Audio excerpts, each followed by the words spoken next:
0834, 834 AM here, KNIM Talk 95.9 FM, 1580 AM. I'm Duane Lester. This is the Duane Lester Show. We've been talking about school choice for the past half an hour. It is School Choice Week, and I am a homeschool dad for decades now, it seems, for a long, long time.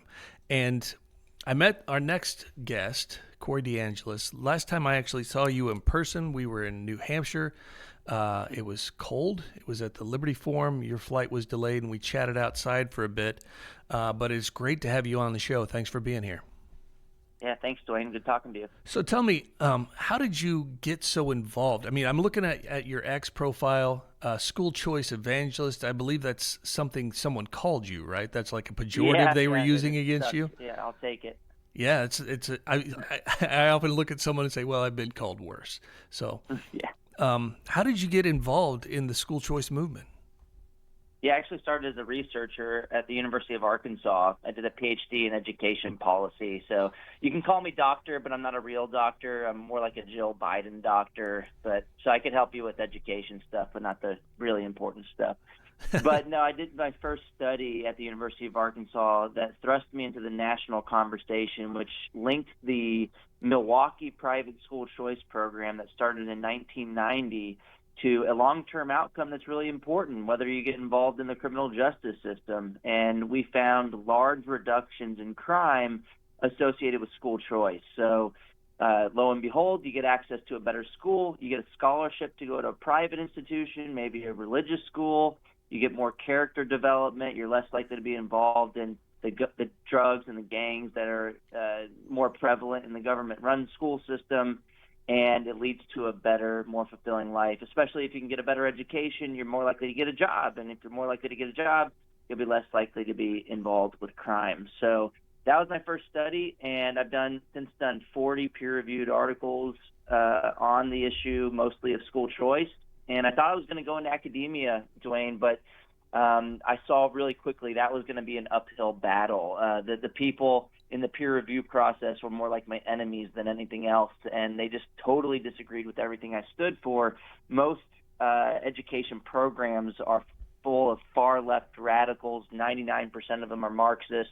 If you're a conservative, you basically have to hide it.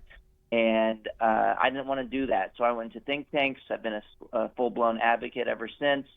But even before my PhD, I did a couple of degrees in economics in Texas, where I live, and I really saw the problems of the government school system there from the lens of an economist. I mean, they have so much monopoly power. In America today, the status quo is that you live where you live, and you're assigned to a school based on your address. Your zip code determines your future, and that leads to no incentive for the school to do a better job. I mean, Duane, just imagine if you were assigned to your nearest grocery store, and if you wanted to go anywhere else, maybe they had expired food, or maybe they didn't have any food at all, and you got food poisoning the times that they did have food, and you wanted something else. But imagine you had no recourse, or the only option was to move to another neighborhood assigned to a better government grocery store. That would make no sense. That we all would understand that would be socialism, and it would lead to higher cost, and it would lead to empty shelves and crappy products. That's exactly what we have with our government school system today. If you want a better option, you basically have to move neighborhoods or pay twice. And families all across the country are saying now, finally, that model makes no sense. And so red states in particular have been pushing school choice dramatically in the past few years. We've had more advancement on the issue of school choice than the preceding half a century.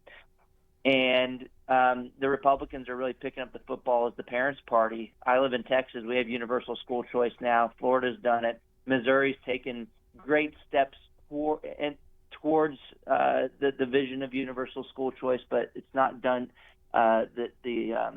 The policy victories aren't done yet in Missouri. But the concept is simple. The money follows the child. You have an incentive for the public school to do a better job. Competition's a rising tide that lifts all boats, and families can choose schools that are aligned with their values. You know, for a long time, the argument for school choice is about test scores.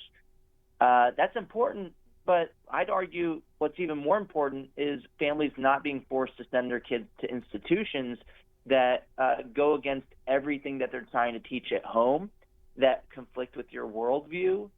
And so families, they should be able to raise their kids the way that they want. And part of that decision needs to be to allow you to take your money to a school that doesn't want to indoctrinate your kids in far left values. Yeah, another part of it is also what we've heard here is not sending your kids to a school where they're going to get beat up every single day. Yep. And Bullying, safety, and as a researcher, I did a peer-reviewed systematic review, they call it, in a journal called Educational Review, just looking at what does all the evidence say on school choice and safety, whether it's charter schools or private schools, and every single instance showed that the choice schools were safer. So, for example, in Washington D.C., they have a experimental evaluation of their voucher program. And they used random lottery to determine who got access to the private schools. They had more people who wanted the scholarships than scholarships available. So they were able to do something like a medical trial where you had a placebo, which was basically the students who remain in the public school system, and then you had the treatment group, which was the students who won the lottery. And they found no difference in test scores. Well, it was at a third of the cost. The scholarship was $10K a student, whereas the government schools there spend $30K a student. So getting the same outcomes academically for a third of the cost, I'd call that a win by itself. But they also looked at safety and satisfaction, and they found large increases in both and reductions in chronic absenteeism. So you're showing up more, you're interested, you're happy. Of course, if you're not getting beat up and bullied, you're more likely to show up to school each day, more likely to graduate. They found about a 21 percentage point increase in graduating from high school as well. And so there's a lot of stuff that's not captured by a standardized test. And you're right, it's Maslow's hierarchy of needs. Parents, at the bare minimum, they want their kids to be safe. Absolutely. I remember when I first got involved in politics, I was one of those bloggers back in 2007, 2008 who had their own website. And I remember FreedomWorks back in the day. That was just right after the split with Americans for Prosperity, but that's a whole other story. FreedomWorks took me and some other bloggers up to Milwaukee, and we did tours of all the schools through there, and it was just amazing to see what was being done up there. A lot of that has moved across the country, but you mentioned this earlier. I wanted to go back to it. One thing I heard in Milwaukee over and over again was the phrase, the school to prison pipeline. Tell me about that, and is it as bad today as it was back then?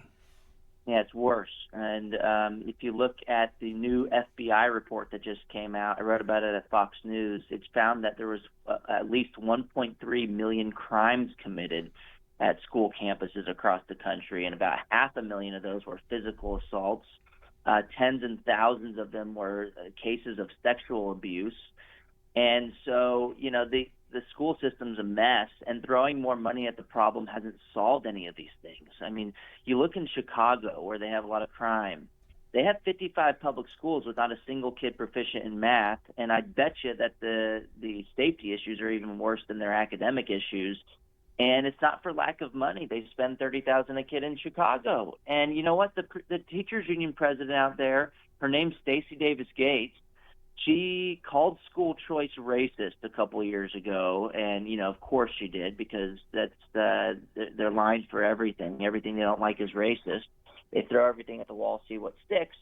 But what's really great, Duane, is that we found out that she sends her own kid to a private Catholic school. So is she calling herself racist? I don't know. Or is she just a full-blown hypocrite that needs to protect the union monopoly while also doing what's best for her own kids? It's this idea of school choice for me, but not for the but to get to your point, the safety issues a big deal for parents. And if you look at polling from EdChoice, their school choice group, they've asked parents in different school choice programs, like, why did you want to participate? And consistently in different locations, they find one of the top reasons is parents want a safer school for their kids. They want a school that, the kids rewarded for being smart as opposed to being bullied for being smart, so that the school's mission is focused on academics. A lot of parents want a religious education, and, for better, for worse, I'd say for worse, the public schools in America don't allow religion, basically. And so if you don't have some type of value system in your school, there's no such thing as a school with neutral values. It's just impossible for humans to do at large scale. They're going to replace it with something else, Duane. And when you've taken religion out of the schools, you've had the public school monopoly inject either their politics into the classroom. I mean, I uncovered in California, for example, after the election, a teacher in a public school that told the kids that they were going to end up in concentration camps because President Trump won. Thankfully, one of the kids used their cell phone to record it, sent it to their parent. The parent sent it to me, and that teacher, I think it might even still be on leave. I haven't followed up to see what really happened. But that's where we get all this critical race theory, this Marxist ideology that's pitting students against each other. That's where you get this gender ideology, talking to young children as government employees about even keeping sexual secrets from their parents. I mean, it's just they if you don't worship something, you're gonna replace it with something else. So, that's why I think another part of this has to be, families getting to choose something that they care about, and religion, if that's part of it, great. That should be the parents' prerogative. And I'd say the public school system violates the 14th Amendment because it basically discriminates against religious people. And you could even say it's a violation of the First Amendment because it's compelled government speech. Yeah, You're compelled to go to the schools. You're compelled to pay for them through compulsory education laws and property taxes and so on and so forth. And in order to get a good grade, you basically have to regurgitate the talking points by the government employee at the front of the class. That's a violation of the First Amendment. And I think the only solution through freedom as opposed to force is to allow parents to choose based on their own values so that you're not inflicting your will on anybody else. Yeah. When you said something a little bit ago about if you don't have a religion, it will be filled with something else, it reminded me of a quote that I'm sure you've read. I believe it's Vadi Bakum, who said, if you send your children to Caesar to be educated, you should not be surprised when they come back as Romans. And that's exactly what you're talking about. You send them there and they get filled with stuff that you may not agree with and you may not want. We've got about 2 minutes left in this segment. Would you be willing to stay over the break and close out the show with us? Yeah, of course. Okay, cool. Because a lot of what we talked about, it applies to larger cities like Kansas City, St. Louis, Chicago. But in the rural area here, we don't have a lot of the safety issues that you see in a big public school like that. So a lot of the concerns here are, well, if we have open enrollment, if we have school choice, it'll hurt the public schools. And I've also heard the fact that, well, what are the options in yeah, that's funny, isn't it? It as someone who has homeschooled for more than 10 years. We talk about this on the show all the time. There are no solutions. There are only trade-offs. So you have to ask yourself, what are the trade-offs you're willing to make in order to make this happen? So when we come back after the break, Corey, I'd love to talk about how these things apply to rural Missouri. So we've got a break right now. We'll come back and finish up with Corey DeAngelis right after this. If we have open enrollment, if we have greater school choice, I'm told that's going to destroy the rural schools. I'm told that the special needs kids will be just left on the curb, that there'll be no place for them to go, that, dogs and cats living together, mass hysteria kind of stuff. What can we expect if we get open enrollment in Missouri? Well, that fear-mongering has never shown up anywhere else, and there's rural states all across the country. There's rural areas in those states. And so show me the proof of your claim. The burden of proof should be on the people making the fear-mongering claims. But look, historically, the oldest voucher programs in America actually started in Maine and Vermont, and they were specifically designed for kids in rural areas. These were started in the late 1800s in both cases, and they found out that, not having a lot of choice was an argument to expand opportunities, not to restrict them. So they gave the funding to families. And if your rural area didn't have a public school, you could take that money to a private school, or you could take to a public school in a nearby area. So, history shows over 150 years ago, they figured out that not having choices wasn't an argument to totally get rid of them. It's to expand them and to allow the money to follow the child. But the main argument you'll hear, Duane, is that on the one hand, this can't be used in the rural area. We don't have any options. But then on the other hand, they'll say with a straight face that this will destroy their public schools. But which one is it? It can't be both. If no one's voting with their feet anywhere else, public schools are funded based on enrollment counts. If you're not losing any students, you're not going to lose any money. So, they throw everything at the wall, see what sticks. These arguments are incompatible with one another. And at the end of the day, the worst case scenario is nothing changes. If you have no other choices, well, then, school choice won't affect your area. But the reality is, with these education savings accounts and other mechanisms, you can use the money for homeschooling. You can use the money for micro schools, kind of like the one-room schoolhouse, where supply is more likely to meet demand even in rural areas where you don't have to start up another, big brick-and-mortar private school in order to get choices. So you put money in the hands of families, the supply of school is going to look a lot different than it does today. It's going to meet demand based on the geographic area and based on what parents want in that area. And so I this think argument about special needs kids, they're the ones that are most failed by the residentially assigned public school system.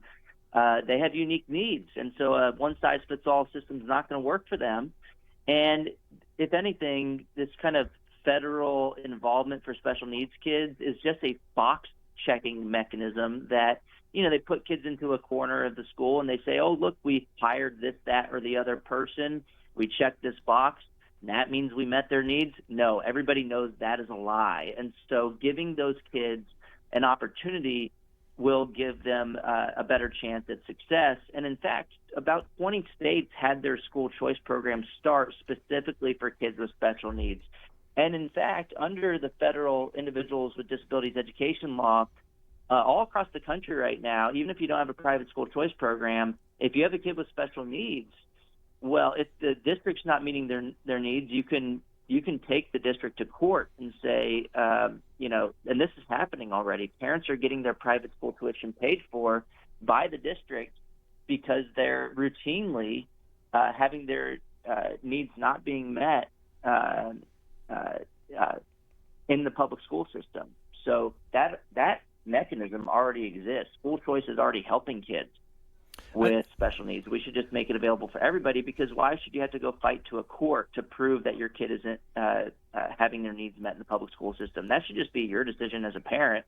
You know better than anybody else, and you shouldn't have to pay lawyer fees and all the hassle to go through the court system to have your kid well served.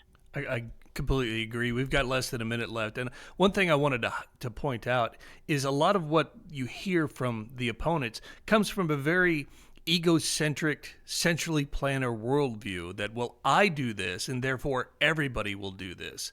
And so I think this, so this is the way it will be. But people are different, their needs are different, their kids are different, and they'll make different choices, not some centrally planned bureaucrat's idea of what should be. So, Corey, I got to wrap this show up. Thanks again for being here. I appreciate it. I know that you've got a lot on your plate. This has been the Duane Lester Show, and we'll be back tomorrow. Take care, y'all.